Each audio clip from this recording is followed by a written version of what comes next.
ታሪካችን የሚጀምረው አርያ የምትባል አንዲት ወጣት ሴት ስንመለከት ሲሆን እሷ በጣም ተንኮለኛና ወንድ መሰል ባህሪ ያላት ሴት እንደሆነች እንረዳለን። በንዴቷና በቁጡ ባህሪዋ ምክንያት በትምህርት ቤት ያሉ ወንዶች ልጆች በጣም ይፈሯታል። ቆይ ግን ከዛ በፊት አሁን ላይ 200 ሰብስክራይበር አለን። እቅዳችን በዚህ 90 ቀን ውስጥ 100,000 ሰብስክራይበር ለመግባት ነው። አንችልም? እንችላለን። ሰብስክራይብ አድርጉ። በትምህርት ቤቱ በጣም ሰነፍ የሆነ ሳይላስ የተባለ ምርጥ ጓደኛ ያላት ሲሆን አርያ ሁልጊዜ ከሱ ጋር ስትጣላና ስትከራከር እንመለከታለን። ነገር ግን በሳይላስ ምክንያት ሌሎች ተማሪዎች አርያን እንደ ጓደኛ ስለሚያዩዋት ማንም እንደ ተራ ሴት ልጅ አያያትም። በውስጧ ግን ለመለወጥ ትልቅ ፍላጎት ያላት ሲሆን አርያ በሰው ሁሉ ፊት ጠንካራ መስላ ብትታይም በሚስጢር ግን ክሊዮ የምትባለውን የትምህርት ቤቱን ቆንጆ ልጅ በጣም እንደምታደንቃት እንረዳለን። ልክ እንደ ክሊዮ የዋህና ንጹህ መሆን እንደምትፈልግ በማሰብ አርያ ባህሪዋን በሚስጥር ትኮርጃለች። ነገር ግን ምንም ያክል ክሊዮን ለመምሰል ብትሞክርም እንደሷ መሆን እንደማትችል ስለምታውቅ ልቧ በሐዘን ይሞላል። በሌላ በኩል ደግሞ በትምህርት ቤት ውስጥ በጣም ቆንጆ ሴት የሆነችው ክሊዮ ሊያም የተባለውን የአርያን ቆንጆ ወንድም በሚስጥር እንደምትወደው እንረዳለን። ከሩቅ ሆና በዝምታ ትመለከትና በውበቱም በጣም ትማረካለች። በአንድ ወቅት የሊያምን ብስክሌት አይታ ብትነካውም ነገር ግን በድንገት የአንድ ሰው ድምፅ ስትሰማ በጣም ትደነግጣለች። በድንጋጤዋ ምክንያት ብስክሌቱ ሲወድቅ ከዚያም ሌሎች ብስክሌቶች በሙሉ እርስ በእርስ ተከታትለው ይወድቃሉ። በትምህርት ቤቱ ውስጥ በጣም ቆንጆ ወንድ ልጅ የሆነው ሊያም ስለ ክሊዮ ሚስጥራዊ ስሜት ምንም አይነት መረጃ የሌለው ሲሆን ብስክሌቶቹ መውደቃቸውን ሲመለከት በጣም ተናዶ ለክሊዮ በጣም ባለጌ በሆነ መንገድ ያናግራታል። ብስክሌቶቹን በሙሉ እሷ ብቻዋ እንድታነሳ እየነገራት ሊያም በንቀት ቢያያትም አርያ ግን ይህንን ሁኔታ ስትመለከት ባህሪው ስላልተመቻት ለክሊዮ እንደዛ እንዳያናግራት ትነግረዋለች። አርያ ክሊዮን ለመርዳት ስትሞክር ሊያም ይከለክላትና የአርያን ንግግር ችላ በማለት ወደ ቤት ይዟት ይሄዳል። ክሊዮ ግን ብስክሌቶቹ የወደቁት በራሷ ስህተት መሆኑን ስለምታውቅ በሊያም ጸያፍ ቃላት በጣም አታዝንም። ከጥቂት ጊዜ በኋላ አርያ የፊዚክስ ውድድር ላይ ለመሳተፍ የሊያም ፊርማ በቅጹ ላይ ስለሚያስፈልጋት እርዳታ ትጠይቀዋለች። ነገር ግን ሊያም በዚህ ዓመት እንድትሳተፍ ፈቃደኛ ባለመሆን ምክንያቱን እንኳ አይነግራትም። በዚህ ምክንያት አርያ በወንድሟ ላይ በጣም ትቆጣለች። ሌላ አማራጭ በመፈለግ አርያ ወደ ምርጥ ጓደኛዋ ሳይላስ ትሄድና ፊልም እንደምታሳየው ቃል በመግባት የውሸት ፊርማ እንዲፈርምላት ትጠይቀዋለች። የውሸት ፊርማውን ካገኘች በኋላ በመጨረሻ በውድድሩ ላይ ለመሳተፍ ስለምትችል አርያ በጣም እንደተደሰተች እንረዳለን። ይህ በእንዲህ እንዳለ በምሽት ክሊዮ ስለ ሊያም ማሰቧን ትቀጥልና ፎቶውን እየተመለከተች እያለ በድንገት በሰማይ ላይ የሚወድቅ ኮከብ በመመልከት ወደ ሊያም ይበልጥ ለመቅረብ ትመኛለች። በዚያው ቅጽበት ኮከቡን ስትመለከት የነበረችው አርያም ከሊያም ቁጥጥር ለዘላለም ነፃ ለመሆን ትመኛለች። ሁለቱም ልጃገረዶች ምኞታቸውን ባደረጉበት ቅጽበት የሚወድቀው ኮከብ ለሁለት ተከፍሎ ደማቅ ብርሃን በየቦታው ሲሰራጭ እናያለን። በማግስቱ ጠዋት ሁለቱም ልጃገረዶች ሲነቁ በጣም እንግዳ ነገር ይሰማቸውና አካባቢያቸውን ሲመለከቱ ነፍሳቸው እንዲሁም አካላቸው እንደተቀያየረ ይገነዘባሉ። ይህንን ሁኔታ ስንመለከት የክሊዮ ነፍስ በአርያ አካል ውስጥ የአርያ ነፍስ ደግሞ በክሊዮ አካል ውስጥ እንዳለች እንረዳለን። ነገር ግን ለተመልካች ሁኔታውን ለማቅለል በየራሳቸው እውነተኛ የነፍስ ስም እንጠራቸዋለን። አሁን ላይ ሁለቱም ልጃገረዶች ይህ ሁሉ ህልም ብቻ እንደሆነ ቢያስቡም በክሊዮ አካል ውስጥ መሆን ለአርያ በጣም ደስ የሚያሰኝ ነገር ይሆንላታል። እውነተኛ ልዕልት እንደሆነች በማሰብ የክሊዮን ቆንጆ ልብሶች መለካት ትጀምራለች። ከዚያም የክሊዮ ወላጆች በጣም ትልቅ ቁርስ ያቀርቡላትና አርያም ሁሉንም ነገር በጣም በደስታ ትበላለች። ይህ እንግዳ ባህሪዋን የሚመለከቱት የክሊዮ ወላጆች ልጃቸው እንደዚህ አይነት ብዙ ምግብ በልታ ስለማታውቅ በጣም እንደሚደነግጡ እንመለከታለን። በሌላ በኩል ደግሞ ቀላል ቁርስ ብቻ ብታገኝም ክሊዮም በሊያም ቤት ውስጥ ስለምትኖር አሁን በጣም ደስተኛ እንደሆነች እንመለከታለን። ሊያም ቁርስ ሰርቶላት በብስክሌቱ ወደ ትምህርት ቤት ሲወስዳት ክሊዮ በጣም የዋህና አይናፋር ሆና ትመላለስና ይህ በጣም እንግዳ ነገር እንደሆነ ቢሰማውም ሊያም ነገሩን ችላ ይለዋል። አርያ በክሊዮ አካል ሆና ትምህርት ቤት ስትደርስ ግን ለሁሉም ሰው ሰላምታ መስጠት ስትጀምር እናያለን። ወንዶቹን ልጆች ትወዱኛላችሁ ወይ እያለች ስትጠይቅ ባህሪዋ በጣም ያስደነግጣቸዋል። ምክንያቱም ክሊዮ ሁልጊዜ ዝምተኛ ሴት ስለነበረች እንደሆነ እንረዳለን። ቪዲዮውን እዚህ ድረስ ከተመለከታችሁ ተመችቷችኋል ማለት ነው። ቪዲዮውን ላይክ ቻናሉንም ሰብስክራይብ ማድረግ እንዳይረሳ እንላለን። ወደ ታሪካችን ከጥቂት ጊዜ በኋላ መምህሯ አርያን ወደ የንግግር ውድድር ተወስዳትና አርያ ግን ይህ ህልም እንደሆነ በማሰብ መድረክ ላይ ወጥታ የዘፈቀደ ቃላትን ስትናገር እንመለከታለን። በተመልካቾች መካከል የነበረው የክሊዮ እናት ልጇ አንደኛ ደረጃን ታሸንፋለች ብላ ስላሰበች በጣም ትናደድና የአርያ ነፍስ በክሊዮ አካል ውስጥ እንዳለች አሁንም ማንም እንደማያውቅ እንረዳለን። በድንገት ክሊዮ በተመልካቾች መካከል ተቀምጣ በመመልከት ሁለቱም ልጃገረዶች የራሳቸው አካል በፊታቸው ቆሞ በማየታቸው ሙሉ በሙሉ ይደነግጣሉ። ከንግግሩ በኋላ ክሊዮ ወደ አርያ እየተራመደች ሳለ በድንገት በጫማ ማሰሪያዋ ተጠልፋ በአርያ ላይ ትወድቅና ሁለቱም ልጃገረዶች በአንድ ላይ ወድቀው ይጎዳሉ። ደም ሲያዩና ህመም ሲሰማቸው በመጨረሻ ይህ ህልም እንዳልሆነና ነፍሳቸው በእውነት በሌላው አካል ውስጥ እንደታሰረች ይገነዘባሉ። ነገር ግን አስቀድሞ በጣም የዘገየ ሲሆን አርያ የክሊዮን የንግግር ውድድር ሙሉ በሙሉ ስላበላሸችና መምህራኑ ስላሰደበች መምህርት ሳራ በጣም ስትቆጣ እናያለን። ስለ ነፍስ መለዋወጡ እውነታን መናገር ስላልቻለች አርያ ወላጆቿን በትምህርቷ ላይ ከፍተኛ ጫና እያደረጉባት እንደሆነ በመዋሸት ትናገርና መምህርት ሳራም ለእሷ ማዘን ትጀምራለች። ነገር ግን ከክፍሉ ውጪ የክሊዮ እናት ሁሉንም ነገር በሚስጥር ትሰማና ይበልጥ ብትናደድም በዚያ ቅጽበት ግን ዝም ስትል እናያለን። በዚህ ጊዜ ክሊዮም በጣም በመጨነቅ ምርጥ ጓደኛዋ ሳይላስ ችላ ስለሚላትና ሊያም በእሱ ላይ የተቆጣች ስለሚመስለው ክሊዮ በሊያም አካባቢ በጣም እንግዳ በሆነ መንገድ ስትመላለስ እንመለከታለን። በኋላ ላይ የክሊዮ አባት አርያን ከትምህርት ቤት ይወስዳትና እሱም ሲያጽናናት አርያ ትልቅ ተስፋ በማድረግ የክሊዮ እናትም ጥሩ ትሆናለች ብላ ስታስብ እንመለከታለን። ነገር ግን ቤት እንደደረሱ የክሊዮ እናት በቁጣ መጮህ ትጀምርና በሰው ሁሉ ፊት እንዳሳፈረቻቸው ስትናገር አርያ ዝም ከማለት ይልቅ መልሳ በመከራከር ራሷን ትከላከላለች። የክሊዮ ወላጆች በልጃቸው አዲሱ ባህሪ ሙሉ በሙሉ ይደነግጡና የክሊዮ አባት ሁኔታውን አረጋግቶ አርያን ወደ ክፍሏ ሲልካት አርያ ከፍተኛ ብስጭት እንደሚሰማት እናያለን።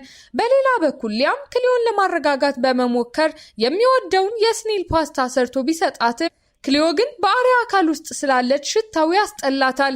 ለመብላት ስትሞክር ክሊዮ በድንገት ያስታውካትና ወደ ክፍሏ ብትሄድም ሊያም ግን እህቱ አሁንም በቅድሙ እንደተቆጣች ያስባል። በማግስቱ ጠዋት ምንም የተለወጠ ነገር ባለመኖሩ ነፍሳቸው አሁንም በተለዋወጠው አካል ውስጥ እንደታሰረች እናያለን። ነገር ግን ክሊዮ ከሊያም ጋር በአንድ ቤት ውስጥ ስለምትኖር ሊያም ምግብ እየሰራ ስለሚንከባከባት በጣም ደስተኛ ናት። ቀስ በቀስ በክሊዮ አካል ውስጥ መኖር የሰለቻት አርያ ስነ ጽሑፍ ማጥናት ግዴታ ስለሆነባት ትሰላችና ወደ ክሊዮ ክፍል ሮጣ በመሄድ ወደ ትምህርት ቤቱ የአትክልት ስፍራ ስትወስዳት እንመለከታለን። ሁሉንም ነገር በማብራራትም ሳይንቲስቶች ይህንን ሚስጥር ካወቁ የሙከራ እቃዎች እንደሚያደርጓቸው በማስጠንቀቅ ክሊዮ ሚስጥሩን እንድትጠብቅ አርያ ትነግራታለች። ክሊዮም በሐሳቡ ብትስማማም ነገር ግን በቤተሰቦቻቸው ላይ ረብሻ እንዳይፈጥሩ ሲሉ ጥብቅ ደንቦችን ታወጣለች። ይህ በእንዲህ እንዳለ በአርያ አካል የፊዚክስ ፈተና የወሰደው ክሊዮ በጣም ዝቅተኛ ውጤት በማምጣቷ የፊዚክስ መምህሩ ሚስተር ቶም በመገረም ክሊዮ ከሳይላስ እንድትርቅ ሲነግራት እናያለን። ሳይላስ ግን ክሊዮ እሱን ከመምህሩ ለመጠበቅ ሆን ብላ ዝቅተኛ ውጤት እንዳመጣች በማሰብ ሙሉ በሙሉ ግራ ይጋባል። በሌላ በኩል የፊዚክስ መምህሩ ሚስተር ቶም በባዕድ አምላክ ልብስ ውስጥ ተጣብቆ ሲቸገር ሊያም ልብሱን ለማውለቅ ስለረዳው ለፕላኔታሪየም የበጎ ፈቃደኝነት ፕሮግራም ቅጽ ያገኛል። ሊያም አስትሮኖሚ እንደሚወድ የሚያውቀው ሚስተር ቶም ቅጹን ቢሰጠውም ሊያም ግን ወደ ቤጂንግ መሄድ ስለሚፈልግ በምትኩ እዚያ ያመለክታል። በኋላ ላይ በቤተ መጻሕፍት ውስጥ ሊያምና አርያ በአንድ መጽሐፍ ላይ ሲከራከሩ ሊያም አሁንም እህቱ እንደሆነች በማሰብ መጀመሪያ ይወስድባታል። አርያም ልክ እንደ ቀድሞ የንዴት ባህሪዋ ምላሽ ልትሰጥ ብትሞክርም በፍጥነት ራሷን ስትቆጣጠር እንመለከታለን።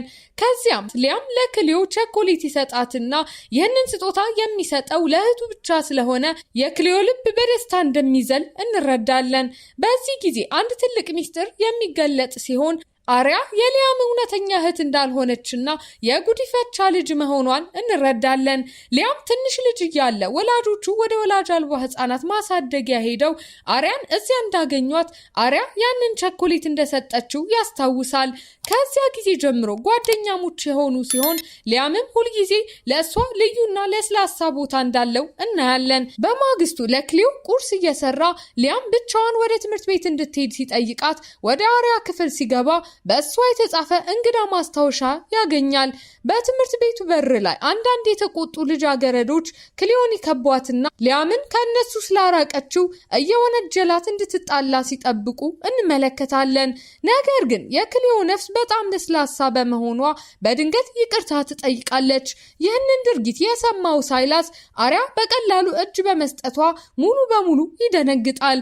ይህ በእንዲህ እንዳለ አይቪ የምትባል ልጃገረድ የንግግር ውድድሩን ስታሸንፍ በክሊዮ ላይ በጣም ተቆጥታ ስትሰድባት አሪያ ግን በአይቪ ላይ እየሳቀች ስትሄድ እናያለን። በሌላ በኩል ሊያም በአጋጣሚ የአሪያን የግል ማስታወሻ ደብተር ወደ ትምህርት ቤት ይዞ ይመጣና እሱ ለእኔ በጣም ጥሩ ነው የሚል መስመር ሲያነብ እንመለከታለን። በዚህ ጊዜ ሊያም መጠራጠር ቢጀምርም ነገር ግን እውነታው ክሊዮ ያንን መስመር የጻፈችው ለሊያም እንደነበር እንረዳለን። በታሪክ ክፍል ውስጥ መምህር ሳራ ክሊዮን ፈጠራን እንድታብራራ ብትጠይቃትም አሪያ ግን ምንም አይነት እውቀት ሳይኖራት በምትኩ የኒውተንን ህግጋት ታብራራለች። መልሷም በትክክል ይሆናል። በኋላ ላይ አሪያና ክሊዮ ሲገናኙ የነፍስ መለዋወጡ የደረሰው በሚወድቀው ኮከብ ምክንያት እንደሆነ ይገነዘቡና ሌላ ተወርዋሪ ኮከብ ብቻ ወደ ቀድሞ ህይወታቸው ሊመልሳቸው እንደሚችል እንደሚረዱ እናያለን። ከትምህርት ቤት በኋላ ኤንዞ የተባለ መጥፎ ልጅ ከጓደኞቹ ጋር በመምጣት አሪያን ለጠብ ሲሞግታት ክሊዮ በጣም ፈርታ ከሳይላስ ጋር ስትሄድ እንመለከታለን። እውነተኛዋ አሪያ ስለዚሁ ጠብ ትሰማና የሳይላስን ብስክሌት ወስዳ ስትከታተላቸው ጠቡ በእውነት የቅርጫት ኳስ ጨዋታ እንደሆነ እንመለከታለን። አሪያን ለማሸነፍ በመፈለግ ኤንዞ በጣም ጠንክሮ ቢጫወትም ነገር ግን ክሊዮ በአሪያ አካል ውስጥ በጣም ደካማ ስለሆነች ኳሷን መያዝ አትችልም። አፍንጫዋም ይጎዳል። በዚያው ቅጽበት ሊያም ይደርስና እህቱን በመጉዳቱ በኤንዞ ላይ በጣም ተቆጥቶ ከሷ እንዲርቅ ሲያስጠነቅቀው እናያለን። አሪያ ወደዚያ ስትመጣ ክሊዮ ሊያምን እንዲርቅ ብትጮህበትም ኤንዞ ግን ይህ ባህሪ በትክክል የአሪያ ባህሪ ስለሚመስል ሙሉ በሙሉ ግራ ይጋባል። በዚያው ምሽት የሳይላስ እናት መድኃኒት መግዣ ገንዘብ ትሰጠዋለች። በኋላም ሊያም በክሊዮ በቆሰለው አፍንጫ ላይ መድኃኒት ሲቀባላት ክሊዮ በትልቅ ተስፋና ደስታ ስትሞላ እናያለን። ለክሊዮ ምንም አይነት ፍላጎት እንደሌለው እየተናገረ ሊያም ከኤንዞ እንድትርቅ ያስጠነቅቃታል። ሳይላስ ግን ለክሊዮ መድኃኒት ለመስጠት ወደ ውጭ ሲጠራት ሊያም በጣም ቀንቶ ቆሻሻውን በቆሻሻ መጣያ ውስጥ በኃይል ሲጥል እንመለከታለን። ይህ በእንዲህ እንዳለ ከክሊዮ እናት ጋር ጥሩ ግንኙነት የፈጠረችው አሪያ በጣም በትህትና ትመላለስና የአንገት ሐብል ስጦታ ስታገኝም አሪያ አድርጋው በጣም እንደምትደሰት እንረዳለን። በማግስቱ ኤንዞ በክሊዮ ላይ ለደረሰው ጉዳት የጥፋተኝነት ስሜት ስለተሰማው ወደ አሪያ ቤት በመሄድ ብዙ መክሰስ ቢሰጣትም ክሊዮ ግን ለሊያም ስትዋሽ መክሰሱን ሳይላስ እንደሰጣት ትነግረዋለች። በምሳ ሰዓት ሊያም ሳይላስን ጎትቶ በመውሰድ መክሰሱን ከኤንዞ እንደሆነ ይነግረውና ሳይላስ አሪያን ከወንዶች ልጆች እንዲጠብቃት ሲነግረው ሳይላስም ወዲያውኑ እንደሚስማማ እንረዳለን። በድንገት የተሰረቀ ዩኒፎርም ለብሶ ወደ ትምህርት ቤት የገባው ኤንዞ ከእንግዲህ ከአሪያ ጋር ፈጽሞ እንደማይጣላ ቃል ቢገባም ነገር ግን ሊያም ደርሶ ኤንዞ ወዲያውኑ እንዲወጣ ያደርገዋል። አሪያ በጣም ተቆጥታ የሳይላስን ራስ ትመታና ክሊዮም ወደ ውጭ በመውሰድ ኤንዞ የልጅነት ጓደኛዋ እንደሆነና መጥፎ ሰው እንዳልሆነ ስታስረዳት እንመለከታለን። ሊያም በእውነቱ ለአሪያ በጣም አሳቢ እንደሆነ ክሊዮ ስትናገር አሪያ ትገረማለች። ምክንያቱም በራሷ አካል ውስጥ በነበረችበት ጊዜ ሊያም ሁልጊዜ ይጣላት ስለነበር እንደሆነ እንረዳለን። ይህ በእንዲህ እንዳለ ወደ አሰልጣኙ ክፍል ሲሄዱ ሊያምና ክሊዮ በአንድ ጓደኛቸው አማካኝነት በአንድ አንድ ላይ ሲቆለፍባቸው በጣም በደግነት እያናገራት ሊያም የአሪያ ጓደኛ በመሆኗ ሲያመሰግናት አሪያም ጥቂት የጥፋተኝነት ስሜት እንደሚሰማት እናያለን። በትምህርት ቤቱ በር ላይ ኤንዞን ስታገኝ ክሊዮ ወደ ቡና ቤት ተወስደውና ሳይላስም ለሊያም ሁሉንም ነገር ይነግረዋል። ሊያምና ክሊዮም ወደ ቡና ቤቱ ይሄዳሉ። ተጨማሪ ስኳርና ክሬም ስታዝ አሪያ ሊያምን ታስገርመዋለች። ምክንያቱም እህቱ ብቻ እንደዚህ አይነት ሻይ እንደምትጠጣ እንደሚያስብ እንረዳለን። በማግስቱ ትምህርት ቤቱ ወራዊ ፈተና ሲያውጅ አሪያ ስለ ስነ ጥበብ ምንም እውቀት ስለሌላትና ክሊዮ ስለ ሳይንስ ምንም ስለማታውቅ በጣም ይጨነቃሉ። እንደገና ሲገናኙ አሪያ አንድ ሀሳብ ታመጣና ሊያም የነፍስ መለዋወጫ መጽሐፍ እንዳለውና ምናልባትም ያ መጽሐፍ ሊረዳቸው እንደሚችል ትናገራለች። እየተነጋገሩ ሳለ ሊያም ሲመለከታቸው በጣም ተቆጥቶ ጊዜ እያጠፉ እንደሆነ ቢናገርም ነገር ግን አሪያ በድፍረት ስለምትከራከረው ሊያምም በትክክል እህቱን ስለምትመስል በጣም ይደነግጣል። በምሽት ክሊዮ መጽሐፉን ከሊያም ክፍል እንድትሰርቅ በመንገር አሪያ እቅድ ታወጣና በማግስቱ ሊያምን ወደ ቤተ መጽሐፍት በመላክ አሪያ ወደ ቤት ገብታ መጽሐፉን ትፈልጋለች። ነገር ግን ክሊዮ አስቀድማ መጽሐፉን በኩሽና ካቢኔ ውስጥ ስለደበቀችው ሊያገኙት አልቻሉም። በድንገት ሊያምና ወላጆቹ ወደ ቤት ሲመለሱ ሊያምን መጽሐፉ በክሊዮ እንደተደበቀ እንደሚረዳ እናያለን። በምሽት ለክሊዮ መልእክት በመላክ አሪያ ከእንግዲህ ወደ ቀድሞ አካሏ መመለስ እንደማትፈልግ ስትናገር ክሊዮ ግን ለሚቀጥለው ተወርዋሪ ኮከብ 1 ወር መጠበቅ እንዳለባቸው ታስረዳታለች። በድንገት ክሊዮ የፊዚክስ ወረቀቶችን ስትሰራ ሊያም ሲያገኛት ይህ በጣም እንግዳ ሆኖ ስለሚያገኘው በኢንተርኔትም ስለ ነፍስ መለዋወጥ ቲዎሪዎች ሲፈልግ በጣም ሲጠራጠር እንመለከታለን። አዲስ ሀሳብ በማምጣት አሪያ ዋና የትምህርት ክፍላቸው በጊዜያዊነት እንዲቀይሩ ስትጠቁም ክሊዮም ወደ ስነ ጥበብ ክፍል ለመቀየር ሊያምን ፈቃድ ትጠይቃለች። ይህ ሁኔታ ሊያምን ይበልጥ እንዲጠራጠር ስላደረገው ሊያም ለክሊዮ ስለ ቀድሞ የልደት ስጦታዎቹ ጥያቄዎችን ሲጠይቃት ክሊዮ ግን አንዳቸውን መልስ መስጠት ስላልቻለች ሊያም ሙሉ በሙሉ እርግጠኛ ይሆናል። ማን እንደሆነች በቀጥታ ሲጠይቃት ክሊዮ በመጨረሻ እውነቱን ትነግረዋለች። ስለ ተወርዋሪ ኮከብና ስለ ነፍስ መለዋወጡ ሁሉንም ነገር ስታስረዳው እንመለከታለን። ሙሉ በሙሉ ቢደነግጥም ሊያም መርዳት ስለሚፈልግ በማሰብ በተለየ መንገድ በመመላለስ ለክሊዮ ቁርስ ይሰራና እውነቱን እንደሚያውቅ ለአሪያ እንዳትነግራት ይጠይቃታል። በኋላ ላይ በፈተና ወረቀት የክሊዮን እናት በማሳመን አሪያ ወደ ሳይንስ ክፍል እንድትዛወር ሲፈቀድላት ብዙም ሳይቆይ ሁለቱም ልጃገረዶች በአዲሱ ክፍላቸው ከፍተኛ ውጤት ሲያስመዘግቡ እናያለን። በመጨረሻም ለሳይላስ እውነቱን ለመንገር በመወሰን አሪያ ሁሉንም ነገር ስታስረዳው ሳይላስም እውነቱን እየተናገሩ እንደሆነ ይረዳል። በዚያው ጊዜ መምህራኑ ለአሪያና ለክሊዮ የሮሚዮና የጁሊየት ድራማ እንዲሰሩ ሲመድቧቸው ኤንዞም ለክሊዮ ቅርብ ለመሆን በዚያው ክፍል ውስጥ ይገባል። በልምምድ ወቅት አሪያ በጣም ስትቸገርና ንግግሮቿን ስትረሳ ስለዚህ ክሊዮ የተቀረጸ የጁሊየት ንግግሮች ድምፅ ለአሪያ ስትሰጣት እናያለን። አሪያ እንድትለማመድ ለመርዳት ሊያም ሲመጣ አሪያ የሮሚዮን ባህሪ ስለምትጠላ ባለጌ በመሆን መንገድ ስትመላለስ ሊያም ይጎዳል። ለድራማው እጅ ለእጅ ሲያያዙ አሪያ በጣም ያልተለመደ ነገር ይሰማትና የልብ ትርታዋም ስለሚፈጥን በጣም ግራ ስትጋባ እንመለከታለን።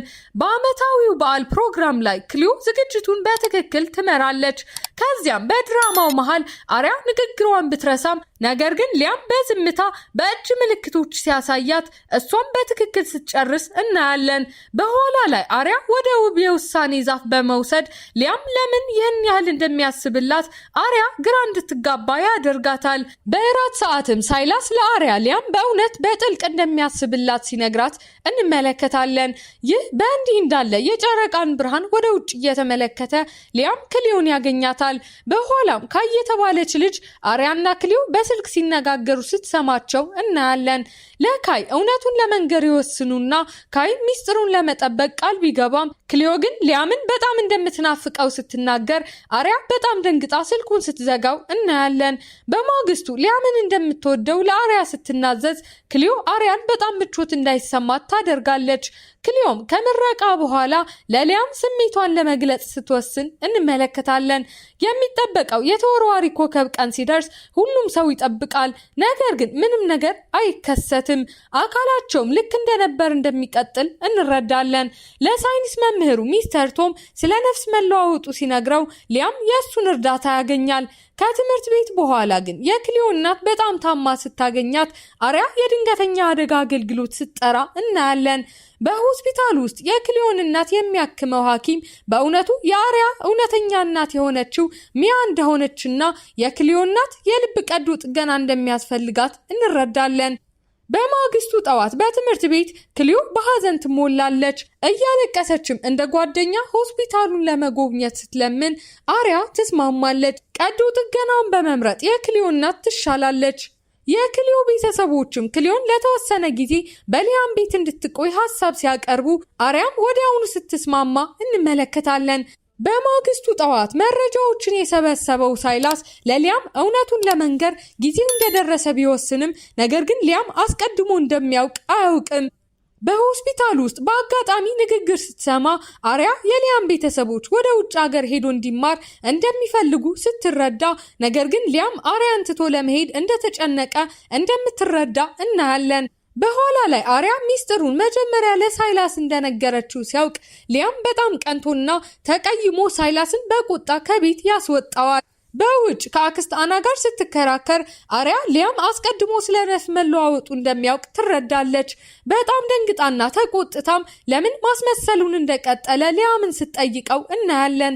በዚያው ቅጽበት ክሊዮ እናቷ ወደ ኮማ ውስጥ በመግባቷ እያለቀሰች በድንገት ትደርስና ክሊዮን ወደ ሆስፒታል በመውሰድ አሪያ ሊያምን ሙሉ በሙሉ ችላ ስትለው እንመለከታለን። ቀስ በቀስ እያገገመች የክሊዮ እናት ትድናለች። በማግስቱ ሊያም ስለ አሪያ ጉዲፈቻ ያለውን አለመግባባት ያጠራና ለእሷ ደስታ ማንኛውንም ነገር መስዋዕት ማድረግ እንደሚችል ይናገራል።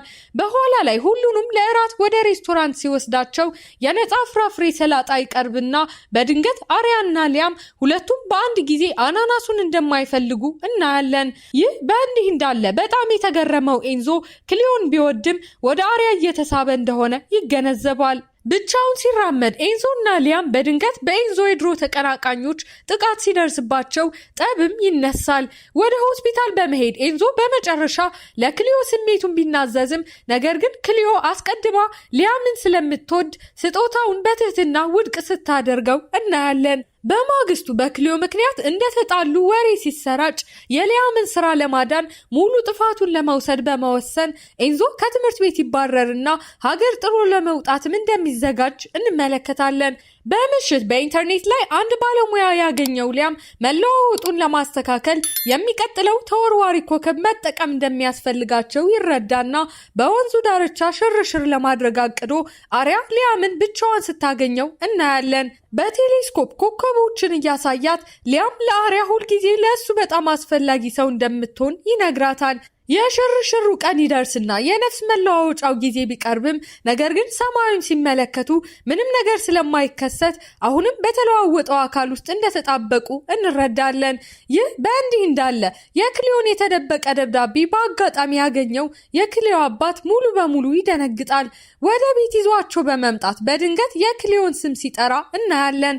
ወዲያውኑ ምላሽ የሰጠችው እውነተኛዋ ክሊዮ ሚስጥሩን ስታጋልጥ ሁለቱም ልጃገረዶች ሁሉንም ነገር ለሱ ለመንገር ይገደዳሉ። የክሊዮ እናትም በአጋጣሚ ሰምታ በጣም ትቆጣለች። በሊያም ቤት በመሰብሰብ እውነቱን ቀስ በቀስ ያስረዱና ሊያምም ለአሪያ መቼም ቢሆን እንደማይተዋት ቃል ይገባላታል። ለወላጆቿ በክሊዮ ቤት መቆየት እንደምትፈልግ ስትነግራቸው አሪያ ሊያምን በጣም ስለምታናድደው እሱም ቦርሳዋን ወርውሮ የሚያስቀይሙ ቃላትን ሲናገር እንመለከታለን። ልቧ በጩቤ እንደተወጋ ያህል ስለተሰማት አሪያ ማልቀስ ትጀምርና ከቤትም ትሮጣለች። ሊያምን በጣም የጥፋተኝነት ስሜት እንደተሰማው እናያለን። በአንድ ላይ ያሳለፉትን ጉዞ በማስታወስ እጅ ለእጅ በስሜት ሲያያዙ በድንገት ግን ሁሉንም ነገር እንደሚለወጥ እንረዳለን። በራሱ ክፍል ውስጥ አይኑን ሲገልጥ ሊያም ቀኑን ያያል። መስከረም 6 መሆኑን ሲገነዘብም የመጀመሪያው የተወርዋሪ ኮከብ ቀን በትክክል መሆኑንና መላው የነፍስ መለዋወጥ ህልም ብቻ እንደነበረ ይረዳል። እውነታውን ለማረጋገጥ የአሪያን ክፍል ሲመለከት አሪያ ልክ እንደ ቀድሞው ስትበሳጭ፣ ሊያም ፈገግ ሲል እናያለን። ከትምህርት ቤት በኋላ ኤንዞን እንደገና ስታገኘው ክሊዮ ግራ መጋባቱ ስላልተፈጠረ ደስተኛ ትሆናለች።